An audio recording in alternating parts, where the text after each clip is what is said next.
আসসালামু আলাইকুম ফেসবুক বন্ধুরা, কেমন আছেন? যাই হোক, কিছু আমাদের এলাকাতে অনেক পানির কবলে অনেক বাড়িঘর, অনেক কষ্টে আছে মানুষ। আল্লাহ তাআলা যা করে ভালোর জন্যই করে।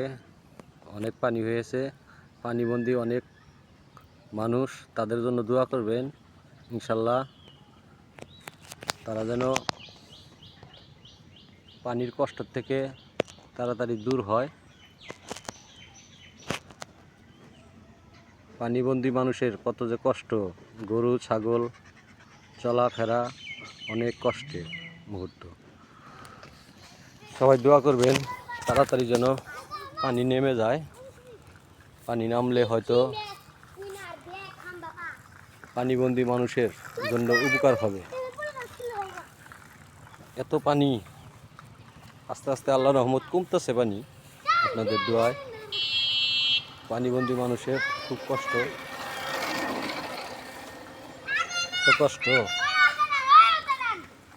পানির জন্য রাস্তায় পোলাপান মনে করেন খেলে। অনেক পানি, দেখেন এই যে ভিডিওতে দেখাইতাছি, ভিডিও করতেছি ভাই। পানি কবলের মানুষের জন্য একটু দোয়া করবেন সবাই। দেখেন বাড়িঘর অনেক পানি, হাঁটু সমান পানি, কিছু কিছু বাড়িতে অনেক মানজাতুরি পানি। পানিবন্দী মানুষের কি কষ্ট এটাই বোঝা যায়। টাঙ্গাইল বুয়াপুর কালীহাতি দুই জায়গায় অনেক পানি। যমুনার তীরে আমরা দেখেন এই যে পানির কবলে মানুষের জন্য কত কষ্ট। এই যে বাঁশ দিয়ে হাঁকুই বানাইছে, হাঁকুইয়ের মধ্যে মনে করেন উইটা রয়েছে। দেখেন কত বাড়িঘর পানির কবলে মনে করেন পড়ে রয়েছে, অনেক বাড়িঘর।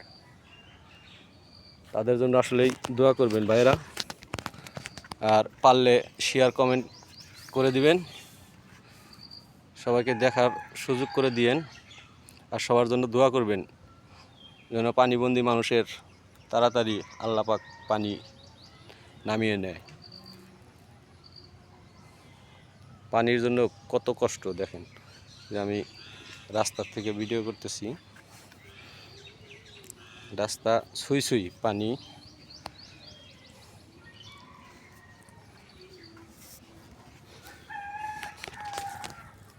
বাড়িঘর দেখাইতেছি পানিবন্দী মানুষের।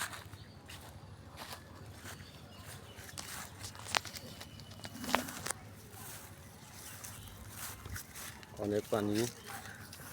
ওই যে আমার এক ভাই নৌকা নিয়ে গরুর জন্য ঘাস কাটতেছে।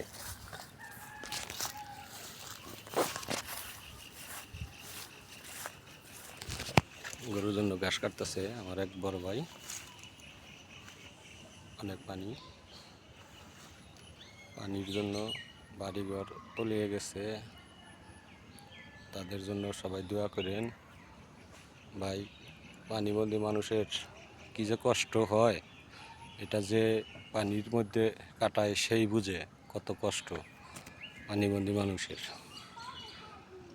ওই যে নৌকা নিয়ে ঘাস কাটে, অনেক বাড়িঘর তলিয়ে গেছে।